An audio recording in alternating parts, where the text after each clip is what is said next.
you have tried bringing in all the three subsidiaries at one platform. What is your plan? How do you want to take Schaffler in India going forward? Well, we have got a pretty strong presence in India. FAG has been around the country for more than 50 years, and both INA and LOC also have been operating in the country for more than 15 years. So we got a pretty strong presence in India, and also through the manufacturing and engineering footprint, our acceptance at the marketplace and with the customers is pretty strong.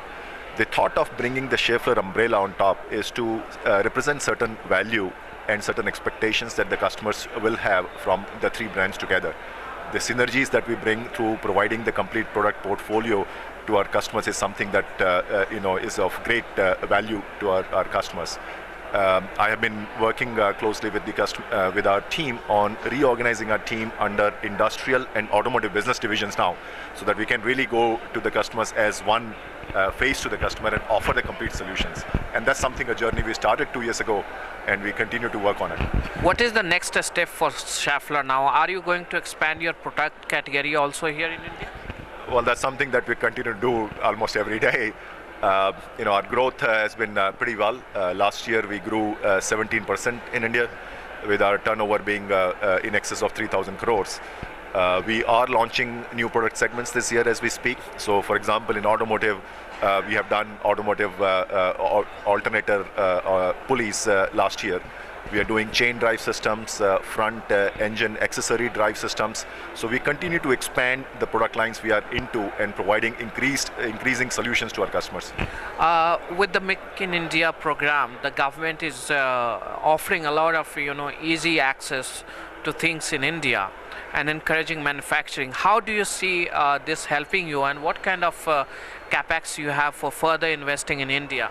Because we see the growth is going to come up in the future, because the MSCV has bottomed out. You see passenger cars will also come up. Two-wheeler is already doing well. Being a German multinational company, we are excited about the thought that the government has of increasing the manufacturing share of the total GDP in India. We have been investing quite well.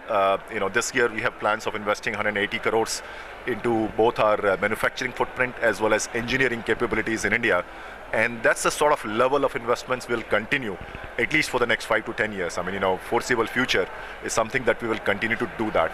Increasing localization, increasing the engineering competency in the country is something that we'll continue to work upon. How do you want to leverage the competence of India, that is low cost manpower and other thing, for your global advantage? Yeah, I just want to caution again one thing, the low cost manpower is not necessarily the only competence India provides. But yeah, you see the technocrats and all. You Correct. have quite good engineers here in India now. So we have beginning at the start, we have identified two core sectors, agricultural tractors and motorcycles. So these two sectors we have identified as something that India will be providing the solutions for the whole Schaeffler environment globally. So small motorcycles below 150cc and agricultural tractors probably below 100 horsepower. So what would be the parts that you will manufacture here for global needs? And the thought there is not just of manufacturing but also developing the solutions. So we provide the technical development, engineering development for our customers, work with them and develop these systems and then manufacture. So this includes not just the manufacturing but also the engineering competency development. So do we see India developing as the back office for R&D for Schaffler? I would rather call it India will be one of the partner of the global technology network of Schaeffler. Which means these two sectors will be primarily located in India, not just to serve India but global needs. Whereas some other technologies, for example, e-mobility, let's face it, at this point of time India is in infancy. So we probably will be getting those solutions out of Germany.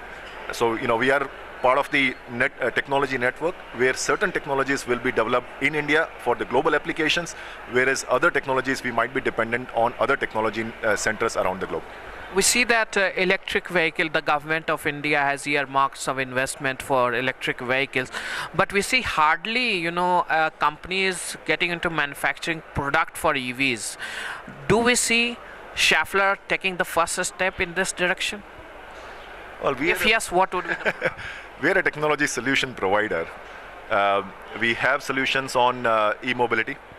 under the themes of, for example, we're working on integrating electric motor into the individual wheels. So each one of the four wheels, for example, can be independently run by an electric motor integrated into the wheels. So we have development projects with some of the global OEMs in those direction. As far as India is concerned, yes, I mean, we have made small beginning through, Mahindra Reva as being the only electric car being produced in the country. We are part of the government's mission on e-mobility. We are participating in development of the technology in India and laying out a roadmap that government has ambitious plan of converting both the technology side as well as the infrastructure side to provide solutions towards those.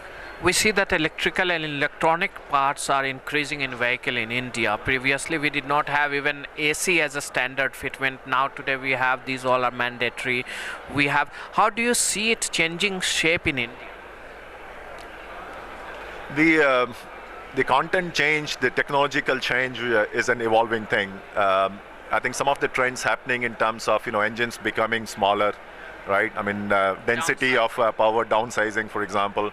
The reliability requirement, the emission control systems into the powertrain is requiring many of these innovations to start coming into the engines, and this is an eventuality which will continue to happen.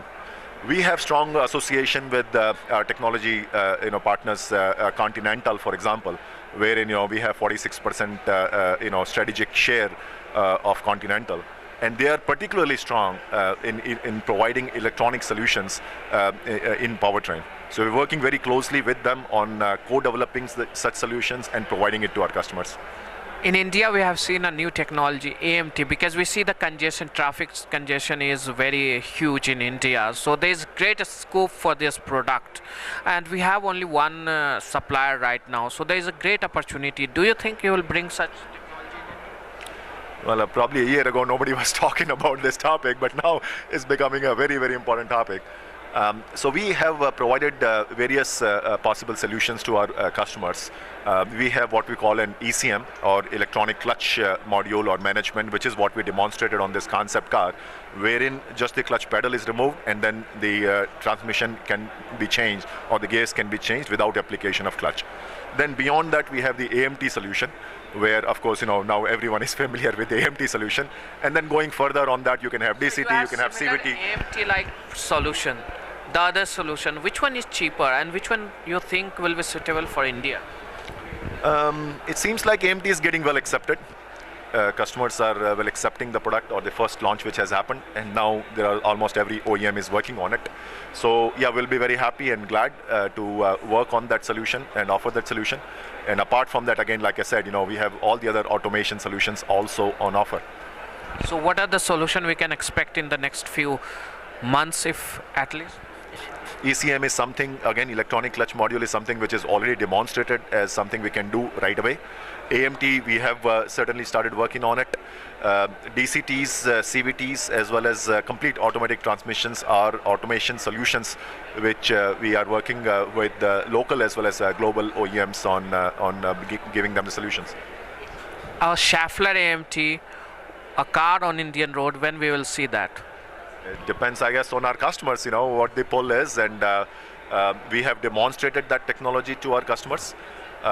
Yes, our competitor has a lead on it, but in terms of how the market is growing and developing, we'll certainly be happy to participate in that growth. By next year, we'll have some at least? I know you want a specific date, and as soon as we have a production intent from one of our customers, we'll be happy to launch it. Safety, components are a major concern in India. You see, cars still do not have, airbags, ABS. How do you see it? Do you think that the government should make it mandatory, or the car manufacturer should take the first step and start giving, at least airbags and ABS in all the cars? Well, my personal opinion is, safety is a little bit more than just the technology you have in a car. If you really want to achieve comprehensive safety environment, then you need to work obviously in how well the cars are engineered, but beyond that, what kind of traffic environment you have, what kind of infrastructure are you creating. That's how you will be able to achieve the holistic benefit of the safety. I see some recent moves by the government. They're working on making airbags, for example, or the ABS, for example, mandatory in future cars. There are NCAP requirements being mandated, wherein the frontal crash is being mandated as a requirement. So I think it's a great news for. So do you think the speed currently OEMs were taking crash test for the mass cars at around 40 kilometer speed, and do you think it should be increased further? To be honest, I'm not necessarily an expert in the frontal crash requirements but from my knowledge,